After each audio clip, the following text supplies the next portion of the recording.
일주일간 새벽 기도회를 가졌습니다. 주제가 뭐였죠? 복음과 은혜. 오늘 주제로 갈라디아서 말씀을 함께 나누었습니다.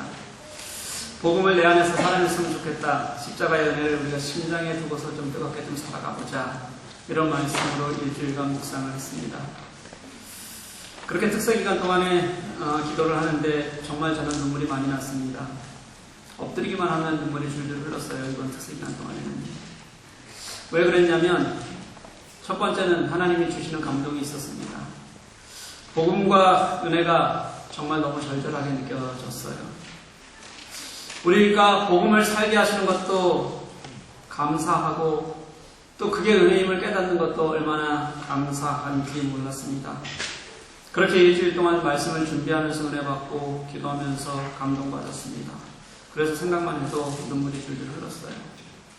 또 한 가지는 안타까움도 있습니다. 저는 우리 교회가 기도하는 교회였으면 좋겠습니다. 함께 기도해 주신 여러분들께 참 감사합니다. 그런데 더 기도했으면 좋겠어요. 교회에 기도가 있었더니 그 기도를 타고 하나님께서 일하셨다는 것을 우리가 확인할 수 있는 그런 교회였으면 좋겠습니다. 그러니 기도의 자리가 비어있으면 함께 기도해야 될 성도가 이 자리에 없으면 같이 있었으면 하는 안타까움과 함께 기도해달라고 소망하는 그런 눈물이 있었습니다.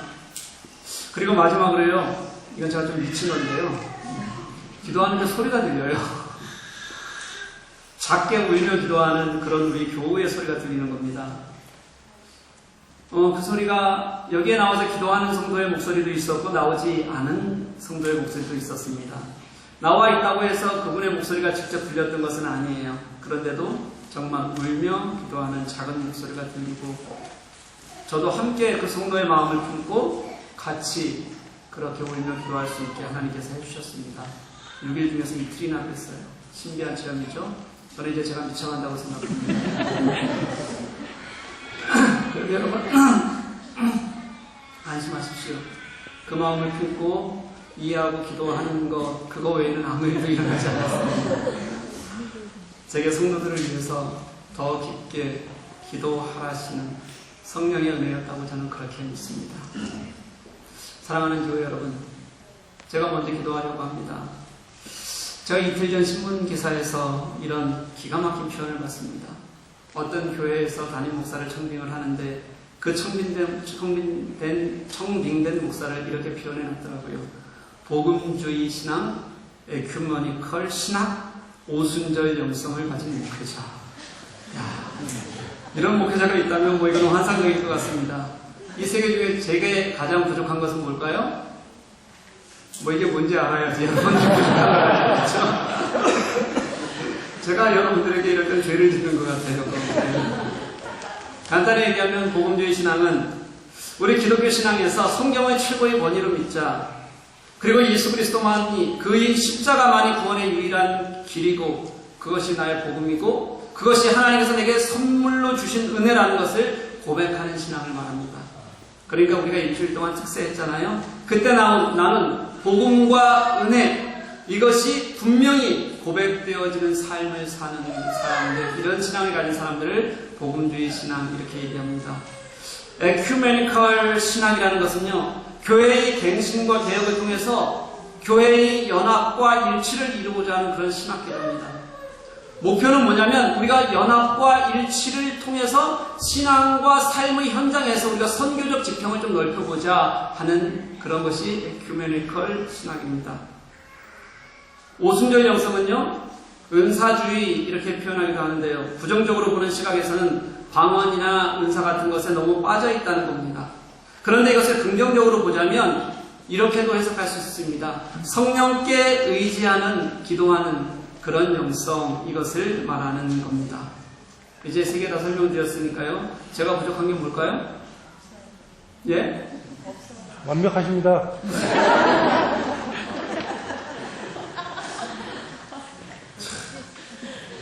집사님은 적이에요, 제가 여기 웃기려고 써놓은 원고가 다 날아가 버린 거예요. 네, 어쨌든 넘어갑니다. 그러니까 저는 은사주의와는 거리가 좀 멀어요.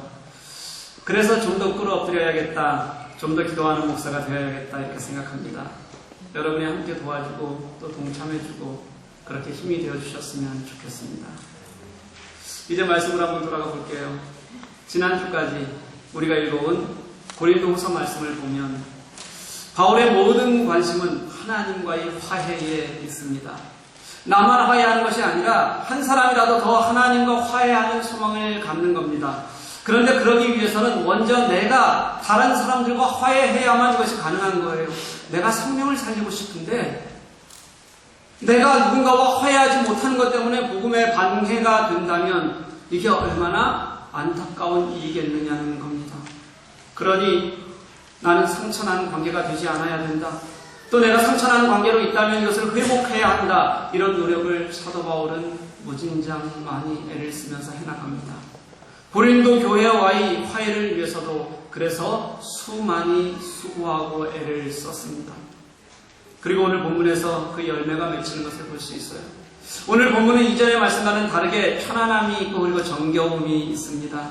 이전에는 호소하듯이 얘기하고 절박하게 얘기하는 그런 심장의 문정들이 많았다면 이제는 부드럽게 설명하는 어조로 바뀌어져 있습니다. 그럼 어떻게 이렇게 바뀌어져 있게 되었을까? 그 상황을 한번 보았으면 좋겠어요. 여러분 기억나시나요? 제가 바울이 원래 고린도 교회에 썼던 편지는 약 4개 정도 되었을 것이다 이렇게 말했어요. 그런데 지금은 남아있는 편지가 고린도 전서와 고린도 후서 2개입니다. 그런데 이 2개의 편지 중에서 고린도 후서는 사실은 또 2개가 합쳐진 거다 제가 이렇게 말했었거든요. 언제 제가 이렇게 얘기했죠? 네, 처음 고린도 후서를 강의하던 날, 시작하던 날 그랬습니다. 여러분들이 이것까지 기억하면 안 되는 겁니다, 원래. 그러면 제가 먹고 살기가 힘들어져요. 좀 잊으셔야 저도 긴장을 조금 덜하고 그렇게 말씀을 전할 수 있습니다. 그러니까 실제적으로는 편지가 몇 개가 남아있는 게 되냐면 3개가 남아있는 것이 됩니다. 이렇게 편지를 쓰게 된 고린도 교회의 상황을 한번 보았으면 좋겠어요. 바울이 고린도 교회를 세우고 나서 18개월 동안 정말 열심히 마음을 다해서 고린도를 섬겼습니다. 그런데 바울이 고린도 교회를 떠나자마자 이 고린도 교회가 여러 개의 파벌로 나누어졌어요. 또 무분별하게 이 교회에 이단이 들어옵니다. 그리고 서로를 향해서 삿대질하고 싸우는 그런 교회로 고린도 교회가 바뀌어 버렸어요.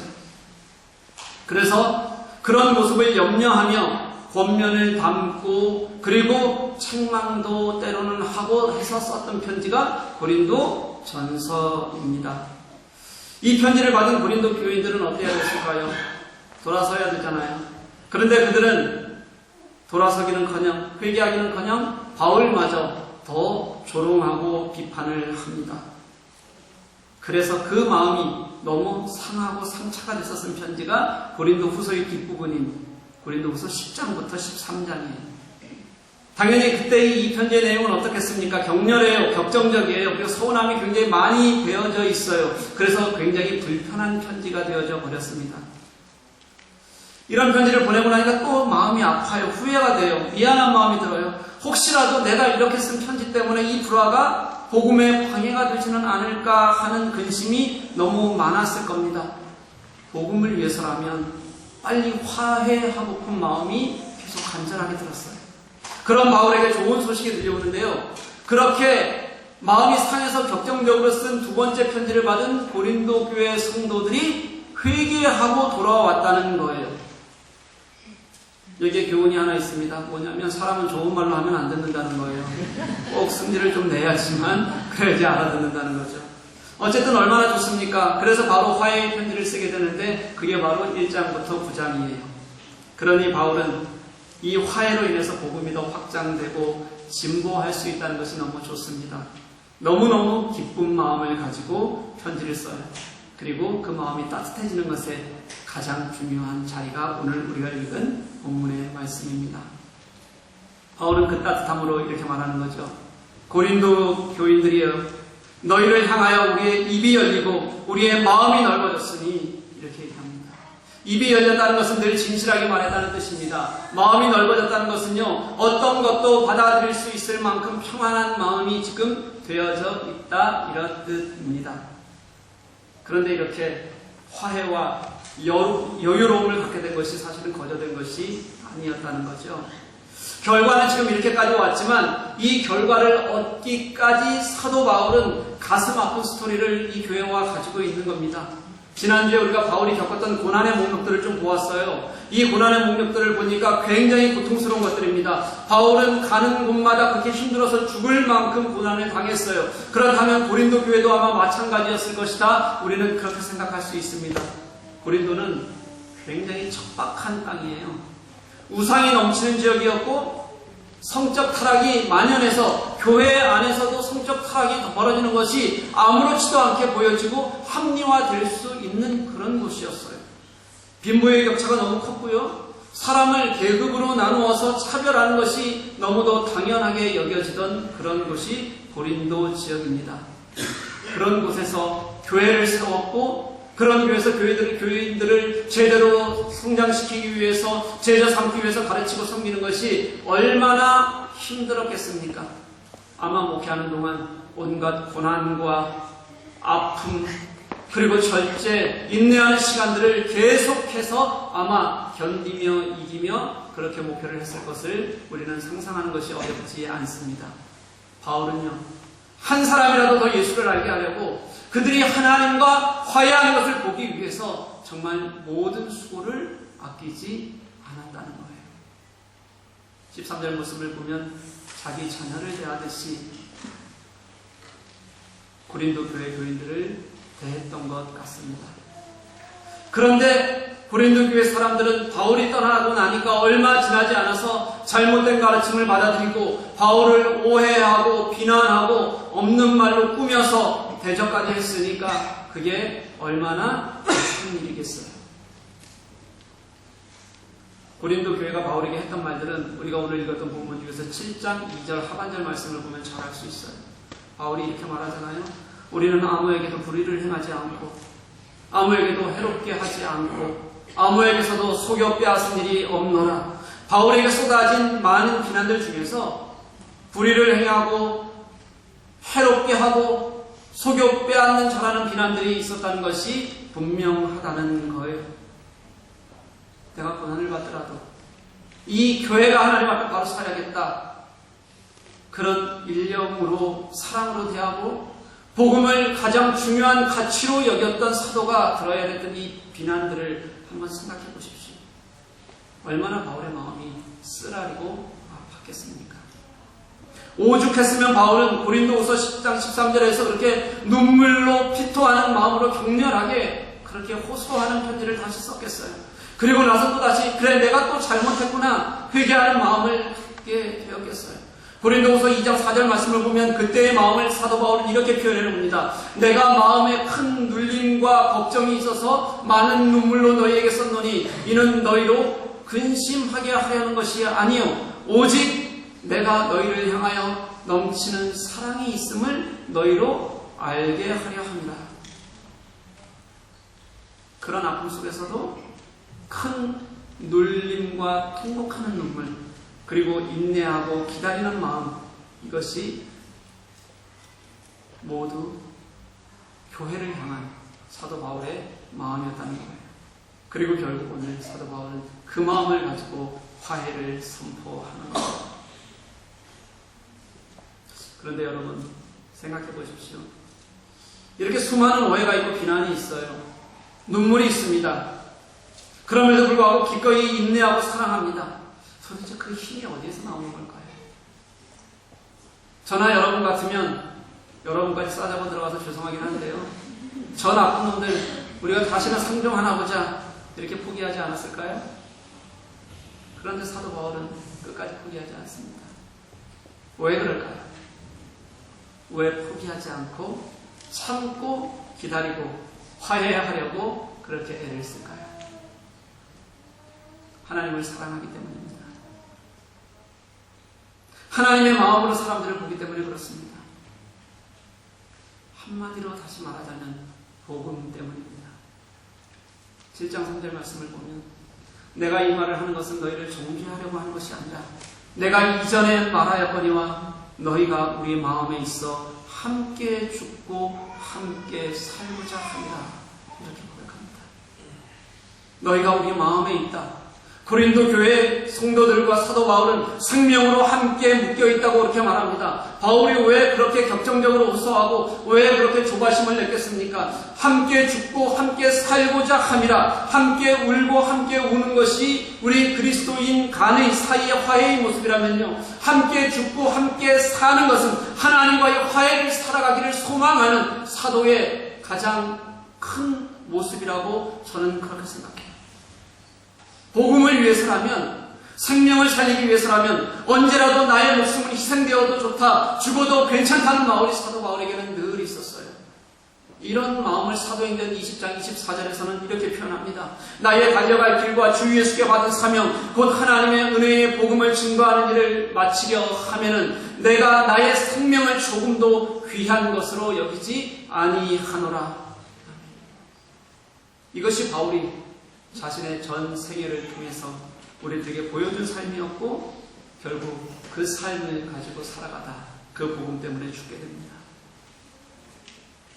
반대로 돌려보면요, 사도 바울은 내가 복음에 걸림돌이 되는 것은 정말 죽기보다 싫었다는 의미가 됩니다. 복음을 위해서라면 언제라도 내가 죽을 수 있지만 복음에 걸림돌이 된다면 차라리 나는 당장 죽는 것이 낫다는 마음을 가지고 있는 거예요. 제가 살고 있는 집 주소가 디 리터비젠 아크트입니다.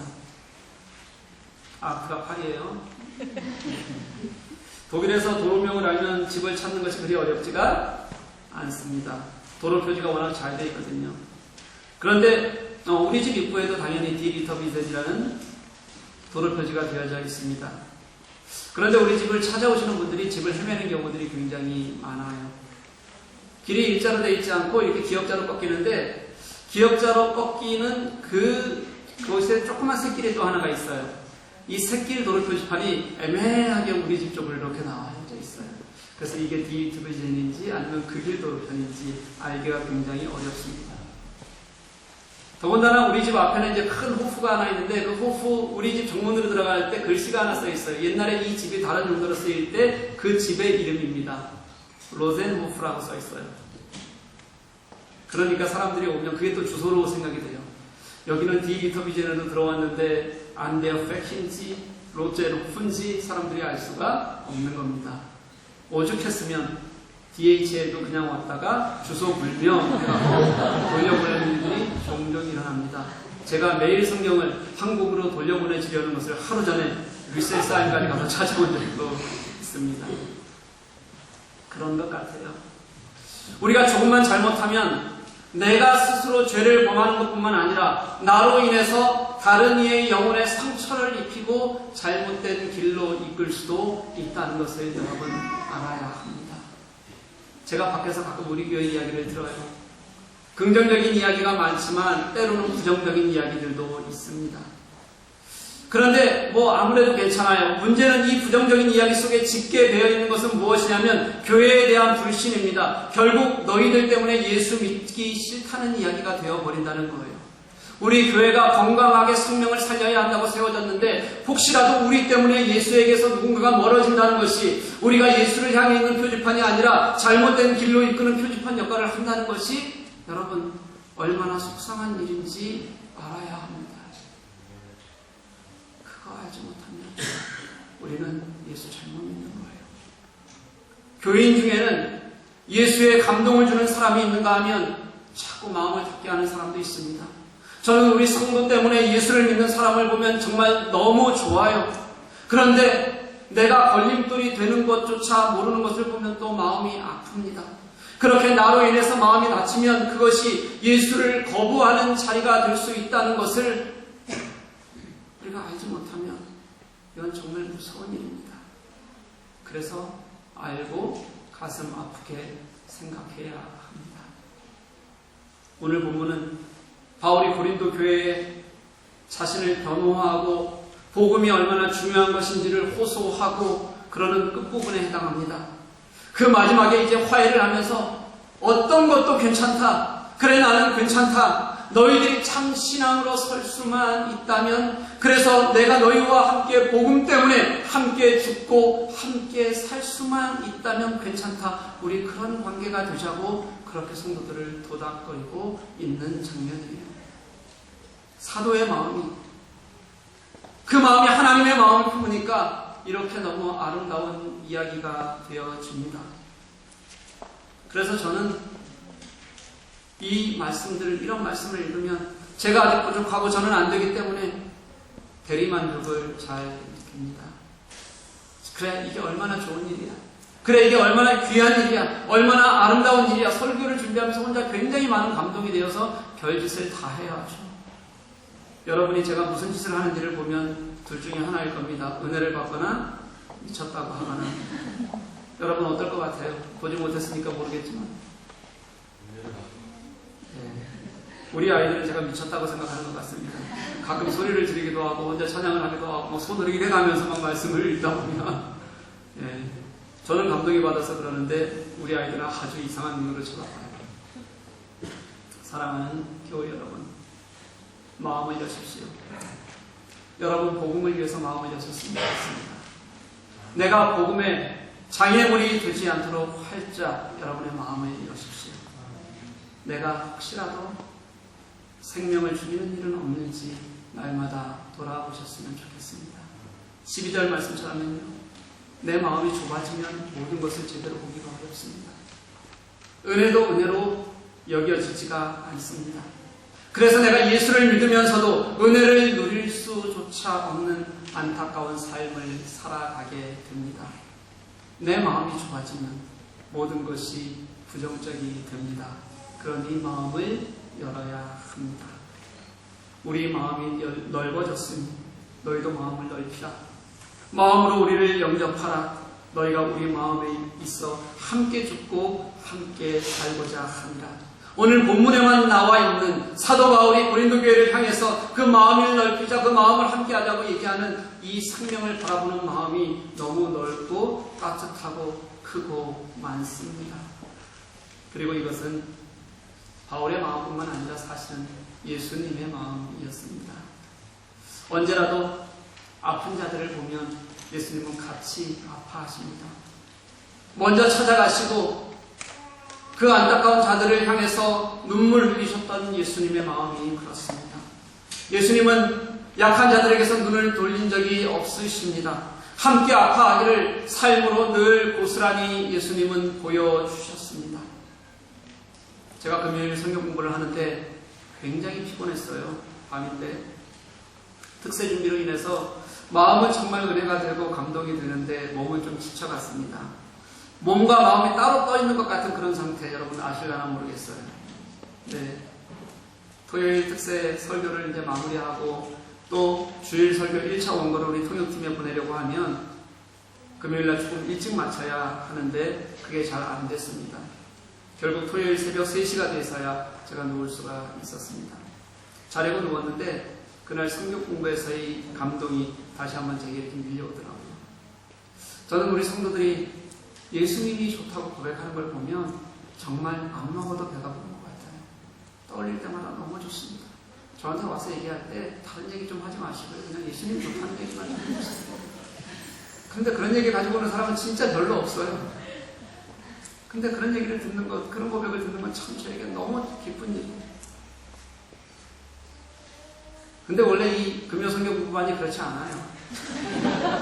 여러분 한번 와서 보면 웃기지도 않습니다. 자기 잘난 맛에 사는 사람들만 다 모아놨어요.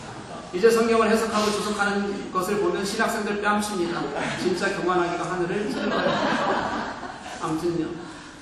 그날 성경 본문이 마가복음 7장 예수님이 수로보니게 여인을, 그 여인의 딸을 고치시는 장면이에요.